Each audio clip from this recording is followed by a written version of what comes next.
And I'm gonna get a lot of too, but honestly, there could be the way where you put Crawford over. You know, he coming behind his jab, he throwing straight punches, he going to the body, going in up and down. He just got to tighten up a little bit on his defense, but other than that, man. In boxing, the #1 pound-for-pound position is never guaranteed in a sport that constantly creates debate. Fans and media figures continue arguing. Meanwhile, one of the sport's most feared fighters has delivered a strong opinion. David Benavidez, known as the Mexican Monster, has spoken about Terence Crawford, though his words are not meant as a challenge. At 168 pounds, Crawford did more than defeat Canelo Alvarez because he completely broke him down. A smaller boxer who climbed through the weight divisions ended up fully beating a champion many people believe could not be defeated.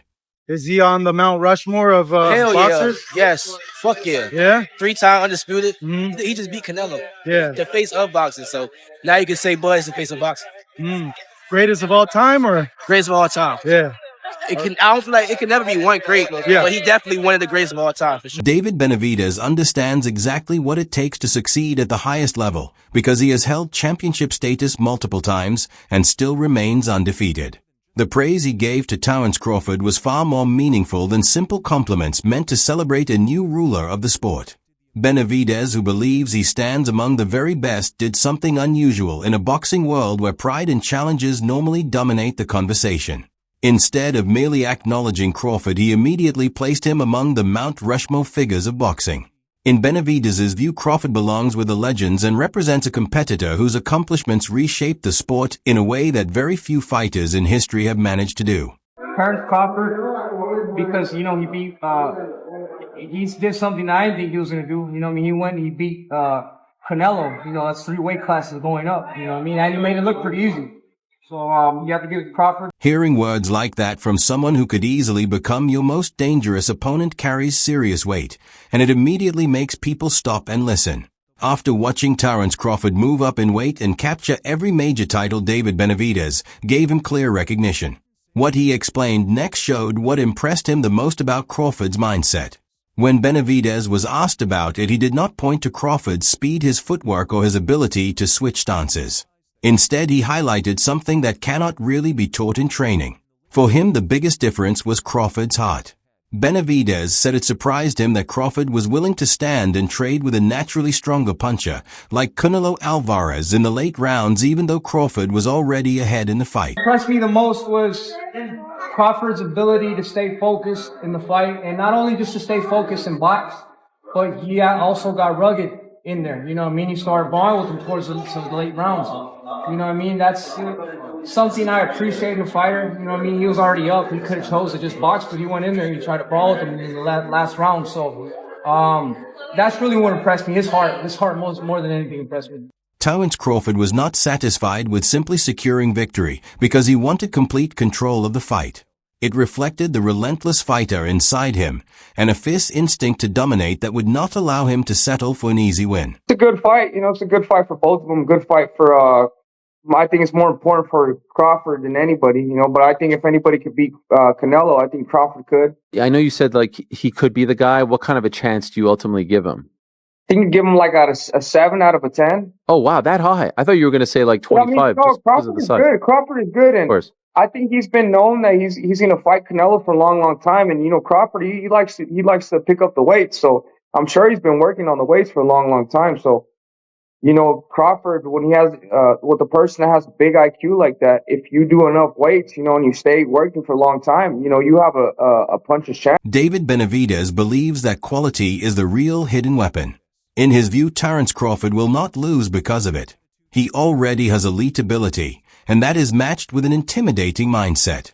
Benavidez also feels that Canelo Alvarez no longer carries that same mentality. And I'm gonna get a lot of too, but honestly, there could be the way where you put Crawford over Mayweather.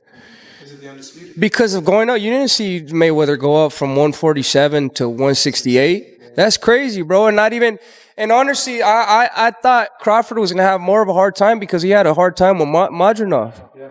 So imagine going up to it. That's crazy. But I don't want to take nothing away from Mayweather. Mayweather's the greatest of all time. But I think that was a really big risk that Crawford took, and then he he ended up winning. You know what I mean? So you have to give credit to that too. I mean, that's a big risk. That'd be like me going up and fighting Usyk right now, heavyweight. I know that's been kind of hinted. I'm not thinking of that right now. I'm not thinking of that right now, no, but that's kind of like how that'd be. You know what I mean? So you have to, bro. That's a lot of. He has a lot of balls to do that, and not only to go do that to show the world that he's really like that. Terence Crawford's accomplishments became a kind of double-edged sword because David Benavidez used his praise to indirectly critique Canelo Alvarez. After establishing himself as one of the greatest of all time, Crawford faced the fighter he had been chasing for years and delivered a decisive victory. Benavidez explained what he saw as Canelo's fatal error. According to him, the loss was not about lacking skill or power. Instead, he argued that Canelo's ego was too large to manage in that fight. It went beyond a simple defeat. There was a lesson in it. Benavidez did not hold back in his assessment, claiming that Canelo showed disrespect both to his opponent and to the sport itself. He criticized Canelo for not focusing on the fight, noting that the winner simply kept moving forward, landing roughly 10 punches to reinforce his dominance. That was Benavidez's take on Canelo's approach, expecting to casually walk through Crawford, land a solid shot, and assume the fight was over. I'm not happy that he lost. I kind of felt like that could have been me. That was my moment. You know what I mean? If I would have gone in there, I know I would have beat him. You know what I mean? So I don't want to be a hater, but that's kind of how I feel. But you know what I mean? I give all the flowers to Crawford. You know what I mean? That should have been me in there. That should have been my. If I would have got that fight, I would have been me. I would have been the one getting my hand raised. But like I said, it didn't happen, and that's why it didn't happen, because Canelo knows that would have happened. Acting disrespectfully in the ring goes against everything the sport stands for, and David Benavidez made that very clear. He also delivered a warning that every fighter should take seriously because it can hit you when you least expect it. In the end, he pointed out that it was exactly Canelo's ego, the same trait that had built his fame, that ultimately led to his downfall. I think Crawford took it way more serious than Canelo, which is kind of weird because, you know, the amount of money that Canelo was making. And I know all these people say, oh, yeah, you know, talking shit about Canelo. I'm not talking shit about him. He just didn't look like he really prepared 100%. He's throwing 10 punches around. Or I think it was his ego is that big that he thought that, oh, I'm just going to walk through him, catch him with a good shot, and it's going to be done. As you can see, Crawford is a different type of fighter. Not only has he had the boxing IQ, he has that dog in him. He was in there. He was brawling with Canelo like in the 8th, 9th, getting the best out of him. Boxing, he's epitome of a great boxer. There's a lot of lessons to be learned in that fight. You know what I mean? If you really want to make something come true and you really believe it, you can make it come true. And then the other lesson is, don't let your ego get the best out of you. And don't think that you don't have to prepare because you're a bigger fighter. You know what I mean? That shit will bite you in the... With Canelo no longer holding the throne, all attention shifted to the next big showdown, featuring the fighter with the sharpest instincts to dominate. Terence Crawford was set to face one of the toughest pressure fighters in boxing, David Benavidez from Mexico. It felt like a true passing of the torch, the newly crowned king stepping up against a contender who had yet to claim his crown. The stage was set for a battle that would define the soul of the 168-pound division, and excitement built immediately because this was exactly the matchup fans had been waiting for. But when the question about a fight with Crawford finally reached Benavidez, the response stunned everyone. He didn't just decline politely, he completely dismissed the idea. He openly stated that he had no desire to face Terence Crawford, and the reasoning behind his refusal was just as surprising as the answer itself. His words spread across the boxing world. He is committed to the super middleweight 168-pound division, but Crawford is off his radar. He even clarified that a massive payday against Canelo wouldn't change his mind, proving that money was not a factor in his decision at all. Could you still make 168? Is that a possibility? Honestly, bro, my plan is after this fight, I want to go down to 154.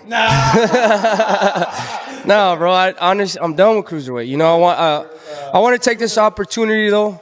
Yes, I say cruiserweight. I want to take this opportunity to, you know, congratulate Crawford. You know, he put a hell of a performance. He's up there in the Mount Rushmore of the greatest fighters of all time. And, you know, let Crawford do his thing, bro. You know, at the end of the day, I have no interest in fighting Crawford. I have no interest in going down to 168.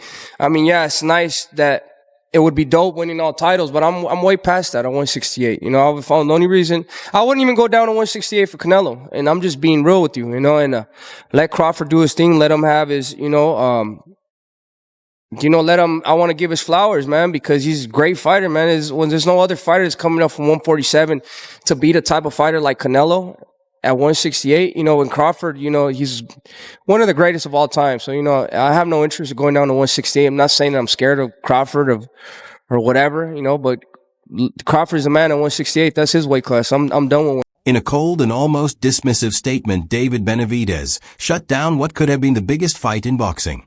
His message was simple: let Terence Crawford have his division. By turning his back on the entire weight class, the fans, and the highly anticipated matchup, he effectively handed Crawford the upper hand, making him the unquestioned winner. Canelo fight look with Benavidez. Who do you favor? I still got it at 50-50. Benavidez good, but Canelo is, great. We just got to see the fight, man. We all want to see the fight. Do you think he gets him to the body? Because Boo Boo was landing a lot of body shots. I don't know. That's why I said we got to watch the fight.